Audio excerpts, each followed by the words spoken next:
आज हम बात करेंगे मौलिक अधिकार अर्थात फंडामेंटल राइट के बारे में।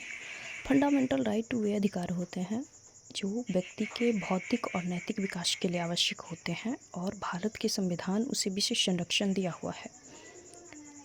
विशेष संरक्षण के तौर पर हम देख सकते हैं कि भारतीय संविधान उन्हें या उनके उल्लंघन पर व्यक्ति को सीधे सुप्रीम कोर्ट जाने की अधिकारिता देता है और मौलिक अधिकार विशेष परिस्थितियों में ही समाप्त किए जा सकते हैं। उदाहरण के तौर पर जब आर्टिकल 358 लगा हो तो अनुच्छेद 19 स्वतः समाप्त हो जाते हैं, जबकि आर्टिकल 359 लगा हो तो राष्ट्रपति संपूर्ण या कुछ मौलिक अधिकार को समाप्त कर सकते हैं। किंतु ध्यातव्य है कि राष्ट्रपति आपातकाल के दौर में भी संपूर्ण मौलिक अधिकार समाप्त नहीं कर सकते। 44वें संविधान संशोधन के माध्यम से भारतीय संविधान में शामिल कर दिया गया कि आर्टिकल 20 और 21 किसी भी परिस्थिति में समाप्त नहीं हो सकती। अब हम बात करेंगे कि मौलिक अधिकार में कितने प्रकार के अधिकार शामिल है। मौलिक अधिकार में 7 प्रकार के अधिकार शामिल मूल संविधान में था, किंतु 44वें संविधान संशोधन के माध्यम से संपत्ति के अधिकार को समाप्त कर दिया गया। अब वर्तमान में केवल 6 प्रकार के ही मौलिक अधिकार शामिल किए गए हैं, जैसे समता का अधिकार, राइट टू इक्वालिटी, जो 14 से लेकर 18वें अनुच्छेद तक शामिल है, जिसमें अनुच्छेद 14 विधि के समक्ष समता, इक्वालिटी बिफोर लॉ एवं विधियों के समान संरक्षण पर बल देता है, और जबकि अनुच्छेद 15 धर्म, मूल वंश, जाति, लिंग या जन्म स्थान के आधार पर विभेद, डिस्क्रिमिनेशन का प्रतिषेध करता है।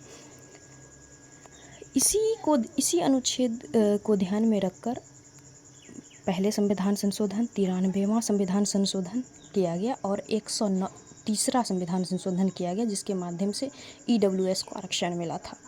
अनुच्छेद 16 लोक नियोजन यानी पब्लिक एम्प्लॉयमेंट के विषय में अवसर की समता देता है। अवसर की समता केवल राज्य के अधीन नियोजन में है, ना कि प्राइवेट एम्प्लॉय में और ना ही नॉन गवर्नमेंट स्कीम्स में। लोक नियोजन में अवसर की समता का अर्थ यह नहीं है कि वह दक्षता के साथ किसी प्रकार का उल्लंघन करेंगे। राज्य को यह अधिकार है कि वो लोक नियोजन में अवसर की समता देते वक्त दक्षता का ख्याल रखें। अनुच्छेद 17 अस्पृश्यता का उन्मूलन, इसी को ध्यान में रखते हुए नागरिक अधिकार संरक्षण अधिनियम लाया गया, जो कि 1955 के ही कानून का संशोधन था।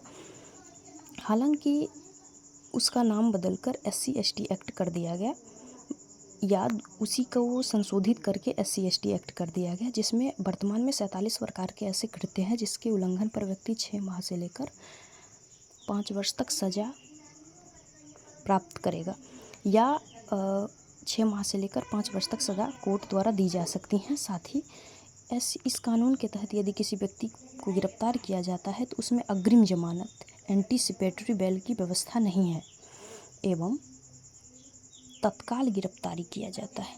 अनुच्छेद 18 उपाधियों का अंत करता है, अर्थात ऐसी उपाधि कोई भी उपाधि राज्य नहीं देगा। हालांकि शिक्षा एवं सैन्य से संबंधित उपाधियां राज्य दे सकता है।